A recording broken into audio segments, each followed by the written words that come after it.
இந்த மாநாடு 10 பைசாவுக்கு பிரயோஜனம் இல்லை. இதை நான் சொல்லலை. அந்த மாநாட்டு மேடையிலேயே எல்லாரும் உட்கார்ந்துருக்கும் போது திண்டுக்கல் சீனிவாசன் தூக்கி உட்கார்ந்த குறைந்தபட்சம் தமிழ்நாட்டுக்காக ஒதுக்கப்பட்ட எய்ம்ஸ் மதுரையில் ஒதுக்கப்பட்ட எய்ம்ஸ் மருத்துவமனையை பற்றி பேசவே துப்புள்ள பிரதமர் திருப்பரங்குன்ற வாரத்தை பற்றி பேசுகிறாரு. அவருக்கு அப்டேட் பண்ணி கொடுக்கறது எல்லாமே ஒருவேளை இந்த பேச்சை தயார் பண்ணி கொடுத்ததே ராமர் ரவிக்குமார் தயார் பண்ணி கொடுத்தாரு. தமிழ்நாட்டில் இந்தி எழுத்துக்கு கருப்பு பெயிண்ட் அடிச்சு நம்ம பார்த்துருக்கிறோம். இந்த அதிமுக ஒருபடி மேலே போய் என்ன பண்ணுறது, பெரியார் படத்துக்கே கருப்பு பெயிண்ட் அடிக்குது. திமுக கூட்டணியிலையும் நிறைய சலசலப்புகள் இருக்கு. யாரெல்லாம் வருவாங்கன்னு நினைக்காதவங்களும் அவ்வளோ வந்திருக்கிறாங்க. ஓபிஎஸ் வந்திருக்கிறாரு, விஜயகாந்த் ஒய்ஃப் வந்திருக்கிறாங்க. இல்ல காங்கிரஸ் கட்சியில காங்கிரஸ் கட்சி திமுக கூட்டணியில் இருக்கா? சசிகலா வேற புதுசா கட்சி ஆரம்பிச்சிருக்காங்க. பயங்கரமா நீங்க வைக்கிற செக்கு பூரா திமுக அச்சம் கொண்டு நட்டுங்கிற மாதிரி இருக்கு. ரோட்ல புள்ள பிடிக்கிறவங்க வரான்னு சொல்லுவாங்க. அந்த மாதிரி எல்லாரையும் பிடிச்சி கட்சியில சேர்த்துடுறாரு ஸ்டாலின். அப்படின்னா இவரெல்லாம் கூப்பிட்டா எப்போ கூப்பிடவே வேணாம், அப்படி கூப்பிட்டா வந்துருக்காரு.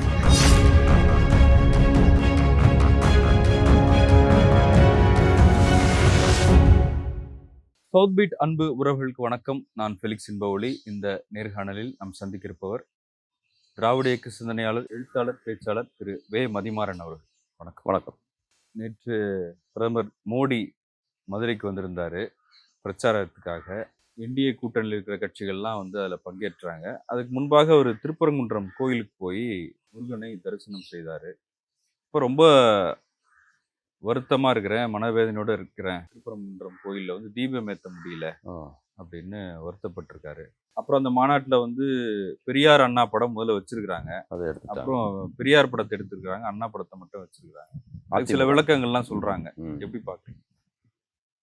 மோடி தமிழ்நாட்டுக்கு நேற்று மார்ச் 1ஆம் தேதி சொல்கிறது சரியாக இருக்கும். அவர் தேர்ந்தெடுத்து அவரை வர வைத்தது அப்படிங்கிறதுக்கு ஒரு அடிப்படை காரணம் இருக்குது. மார்ச் 1 தமிழ்நாடு முதலமைச்சர் ஸ்டாலின் அவர்களோட பிறந்த நாள்.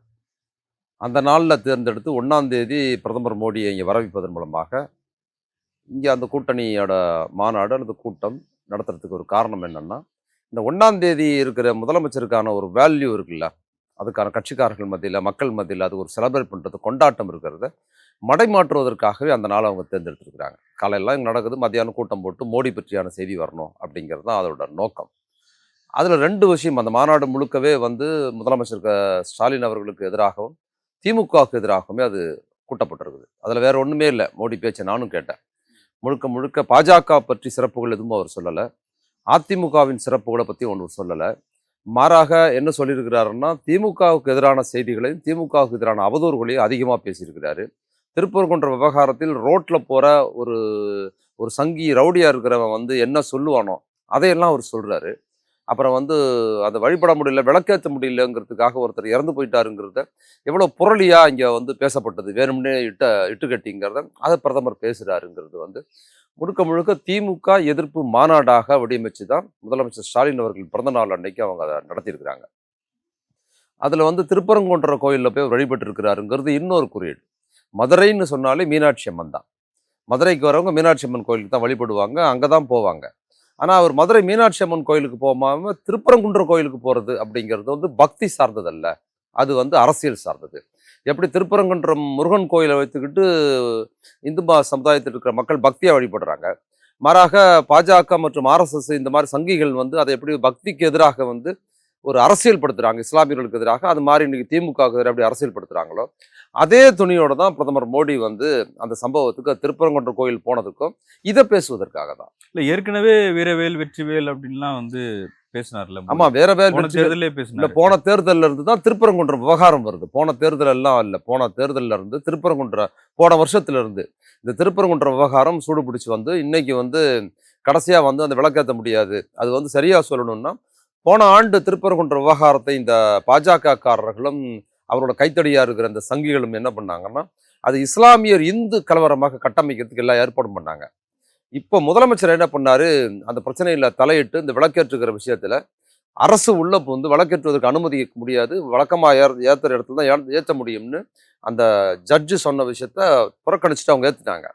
அப்படி செய்ததன் மூலமாக முதலமைச்சர் என்ன பண்ணியிருக்கிறாருன்னா, இங்கே பெரிய சங்கிகள் திட்டமிட்ட பெரிய கலவரத்தை தகர்த்தெறிந்து இந்து இஸ்லாமியர் கலவரம்ங்கிறத என்ன பண்ணாரு, அப்படியே தள்ளி விட்டுட்டு அது என்ன ஆச்சுன்னா பாஜக திமுக பிரச்சனையா மாத்திட்டாரு.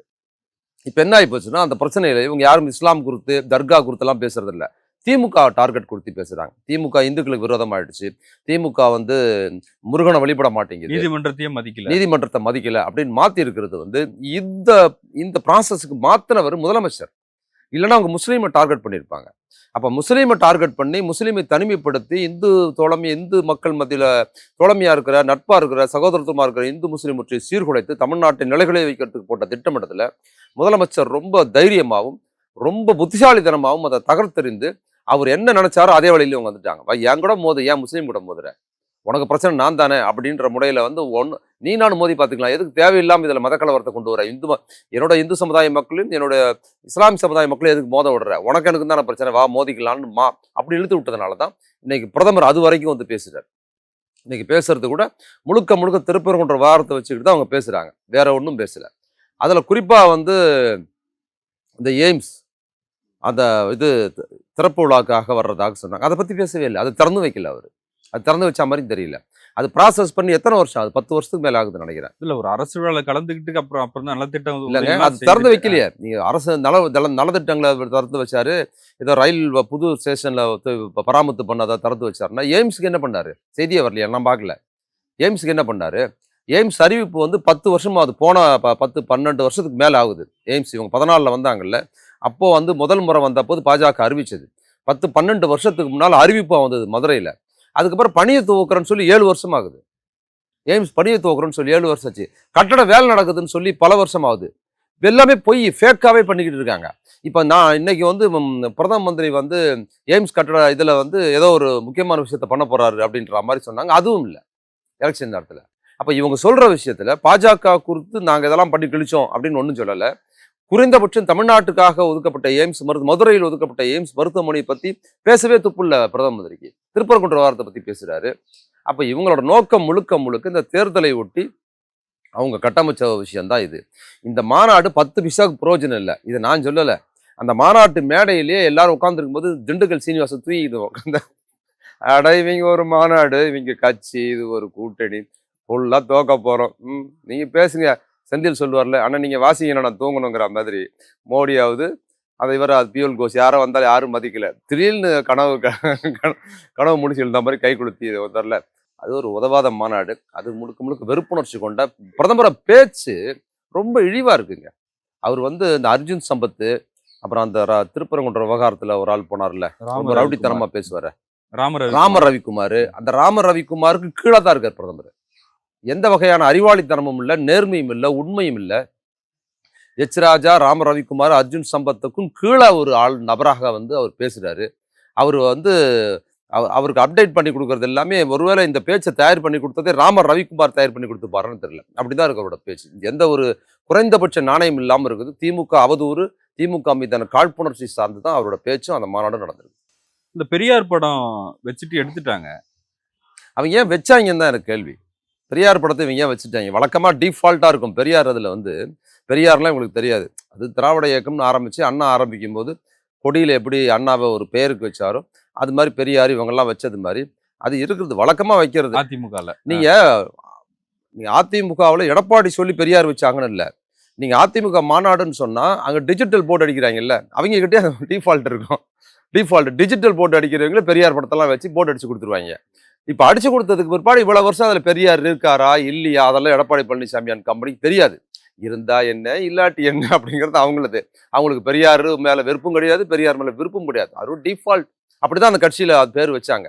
இப்போ பாஜக கூட்டணியில் இருக்கிறதுனால பெரியார் படம் தேவையில்லைன்னு இவங்களோட எஜமான் சொல்றதுனால இப்போ அவசரமாக அவங்க வந்து என்ன பண்றாங்க, பெரியார் படத்துக்கு கருப்பு பெயிண்ட் அடிக்கிறாங்க.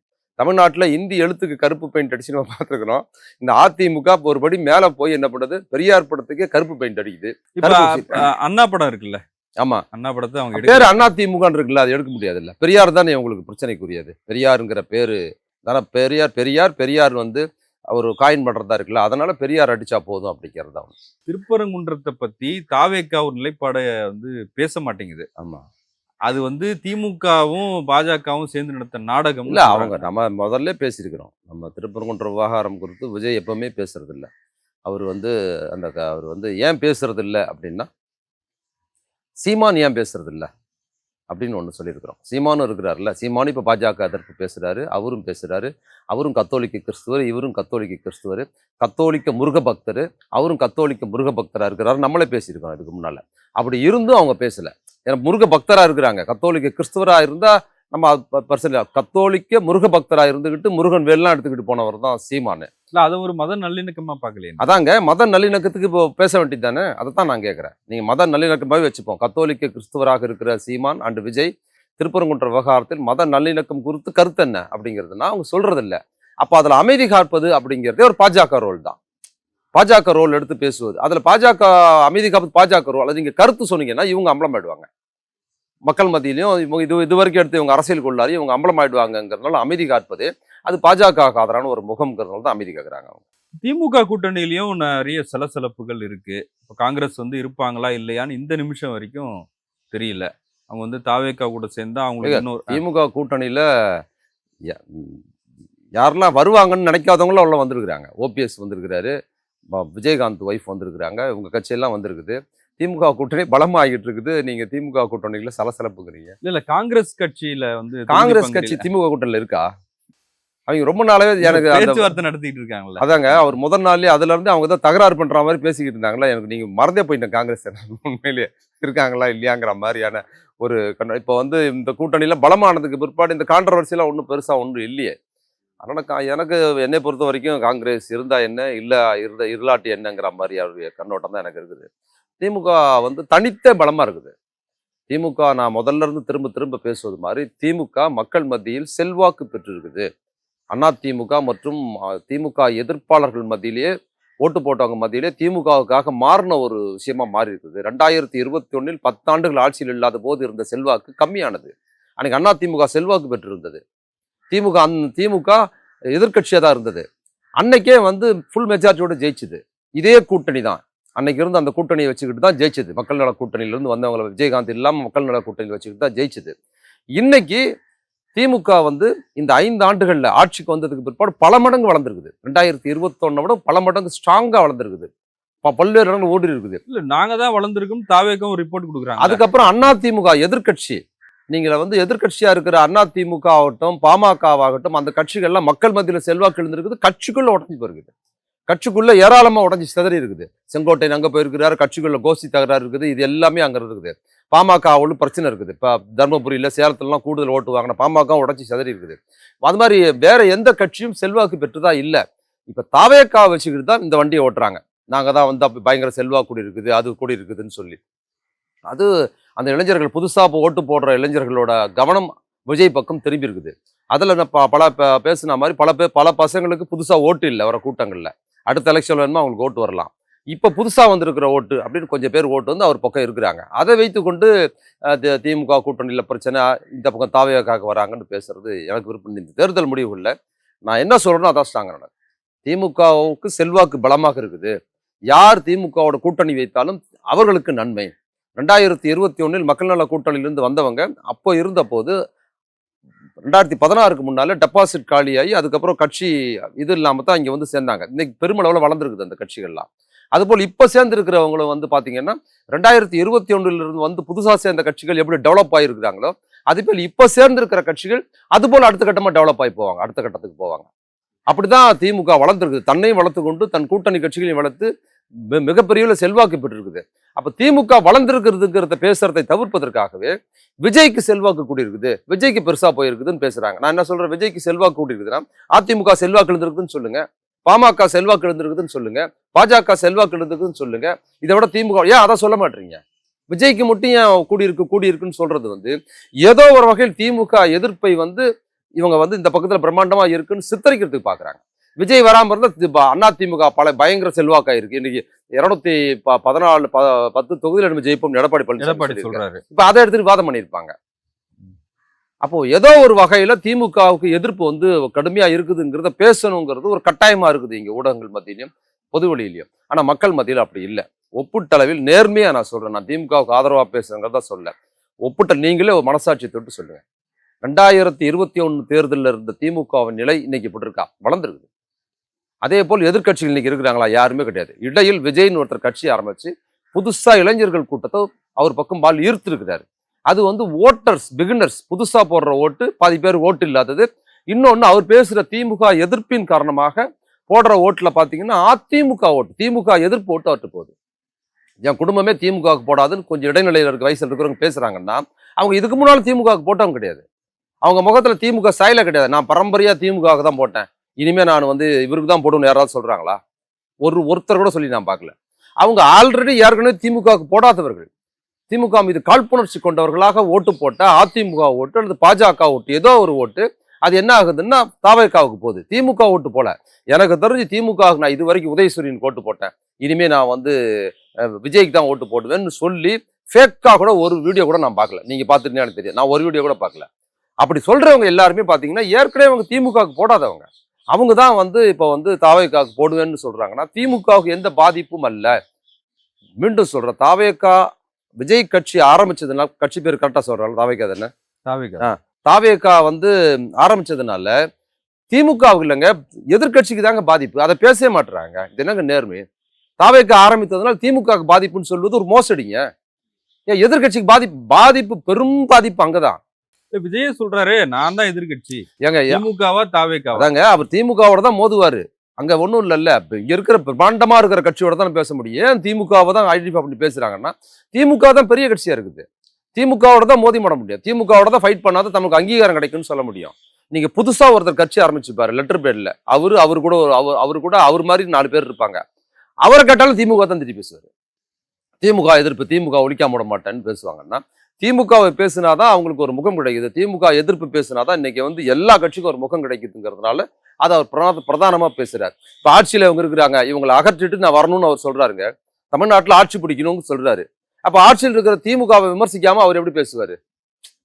இப்ப திமுக நல்லாட்சி நடத்துகிறது, நான் முதலமைச்சரா வரேன்னு சொன்னா சிரிப்பாங்க இல்ல? அப்ப திமுக நல்லாட்சி நடத்தினாலும் அவர் எதிராக பேசினாதான் அவர் ஆட்சிக்கு வரேன்னு சொல்ல முடியும். இதான் லாஜிக்கு. இதை நீங்க வந்து திமுக எதிராக நிப்பாட்டி பாக்குறீங்க. அப்ப நான் முதலமைச்சர் ஆகிறேன், 2026 நல்லாட்சி நடத்துகிற தளபதி ஸ்டாலின் அவர்களே தொடரட்டும், நான் அதுக்கப்புறம் வர 5 வருஷம் கழிச்சுன்னு சொல்லுவாரா விஜய்? அவர் திமுக எதிராக களத்தில் இறக்கப்பட்டிருக்கிறாரு. அப்ப நான் முதலமைச்சர் ஆகணும்னா திமுகவுக்கு செல்வாக்கு இல்லை, நான் தான் முதலமைச்சர் அவர் பொய்ய சொல்றாரு. அப்படிதான் சொல்லி அவர் கட்சி நடத்த முடியும். அப்படிதான் கட்சி நடத்தணும், இல்லாட்டி கட்சி நடத்த முடியாது. ஆனா அவர் பாதிப்பு ஏற்படுத்துறது பூரா எதிர்கட்சிகளுக்கு தான் பாதிப்பு ஏற்படுத்துறாரு. அதை பத்தி யாருமே பேசுறது இல்லை. எங்கேயாவது திமுகல இருந்து விலகி போய் சேர்ந்துருக்கிறாங்களா? திமுக சரியில்லை அப்படின்னு ஒரு முகம் அந்த கட்சிக்குள்ளார் இருக்குதா? இல்ல திமுகவுக்கு ஓட்டு போட்டேன், நான் விஜய்க்கு ஓட்டு போட்டேன்னு சொல்ற ஆள்களையாவது தனிநபரையாவது நீங்க பாக்குறீங்களா? எந்த வகையிலையும் தாவேக்கா விஜய் பாதிப்பு ஏற்படுத்தவே இல்லை. ஆனால் நான் ஒரு விஷயத்த ஒத்துக்கிறேன், புதுசாக ஓட்டு போடுற இந்த விடலைத்தனமா இருக்கிற பசங்கள்ல புதுசா ஓட்டு போடுறவங்கள ஓட்டு வந்து ஒரு சிலர் அவர் பக்கம் அதிகம் போறாங்க, கூட்டத்துக்கு போறாங்க பாத்தீங்களா, அந்த ஓட்டு அவருக்கு போகும். அவ்வளவுதான். புது ஓட்டுகள்ல அவர் ஒரு பாதிப்பு ஏற்படுத்துறாரு. அது திமுக ஓட்டு அல்ல. புதுசா வர ஓட்டுகள்ல அது யாருக்கு வேணுமாலும் போடலாம். அது விஜய் வந்து ரசிகரா இருக்கு, அவர் கட்சி ஆரம்பிக்கிறதுல அவருக்கு போகணும்னு ஒரு ஆர்வத்துல வராங்க. அது எலெக்ஷன் நெருங்க அதுல மாற்றம் வரும், அதுல நிறைய மாற்றங்கள் வரும். இப்ப விஜய் வந்து ஏற்கனவே விஜய் கட்சி ஆரம்பிச்சு வந்ததுக்கும் இப்ப நெருக்கமா போக வருவதற்கு நிறைய மாற்றங்கள் இருக்குது. உங்களுக்கே தெரியும், பல வாரம் அவர் பேசுறது கொள்றது போகும்போது அவர் ஆரம்பத்துல அவரோட யூடியூப் பேச்சு நீங்க சும்மா போட்டுக்கிட்டே இருக்கும்போது இருந்த வியூஸ் வந்ததுக்கும் இப்ப வர்றதுக்கு வித்தியாசம் இருக்குல்ல. இப்ப குறைஞ்சிருக்குது. விஜய் பத்தி பேசுனா ஓஹோன்னு பல லட்சங்கள் போகும் வீடியோ அப்படிங்கிறது மாறி இன்னைக்கு கம்மியா இருக்குது. யூடியூப் சேனல் செய்தி சேனல்லேயே விஜயோட ரேஞ்சு குறைவா இருக்குன்னா வெளியே வர அது கம்மியாகும். அது ரசிகர்கள் மத்தியிலும் வரும், அது பிரதிபலிப்புகள் வரும்.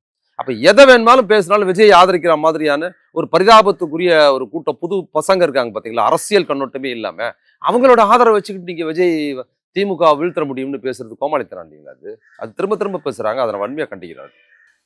சசிகலா வேற புதுசா கட்சி ஆரம்பிச்சிருக்காங்க. பயங்கரம்.